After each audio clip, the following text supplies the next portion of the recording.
Grandmother's mostly harmless Christmas MC. Hi all, hopefully you'll get as good a chuckle out of this story as my family did. It was definitely malicious compliance in a good-natured way. My grandmother 93 has always been super fun and active. She played softball in an organized league until her late 60s, broke her elbow in her 70s while going for a backhand on the tennis court, and was always game for playing catch or throwing a frisbee around the yard when we were growing up. My grandfather, her husband, died about 30 years ago, and he was really big into woodworking. Gram still has his woodworking shop fully set up in the basement of her house. This will be important later. A few years ago, Gram needed to have back surgery. Once this was done and she was back home, her kids sat her down and specifically laid out a few safety rules, including one about no getting on ladders because of the risk of re-injury in case of a fall. No climbing on a ladder to change the light bulbs in the hallway fixture. No using the pull-down ladder into the attic to get the holiday decorations. No using the ladder outside to clean the gutters, something she legit did up until that point. If you need help with these chores,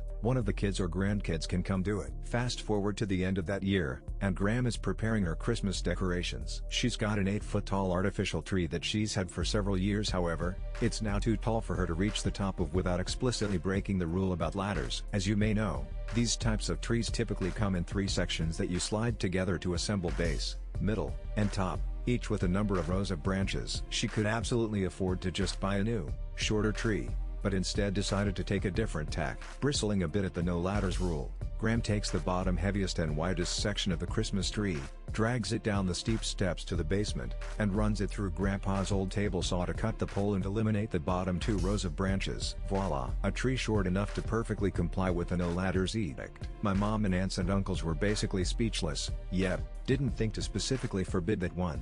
So you've got us there. And everyone who was around just had to laugh and join in decorating the comically shortened tree. And yes, she still has it, and yes, it looks totally absurd. TLDR, grandmother follows the exact letter of the law about no longer climbing on ladders by lugging a heavy Christmas tree to the basement and back and using dangerous power tools to make it shorter. No one can chastise her too much because they didn't think to tell her specifically not to do that exact thing.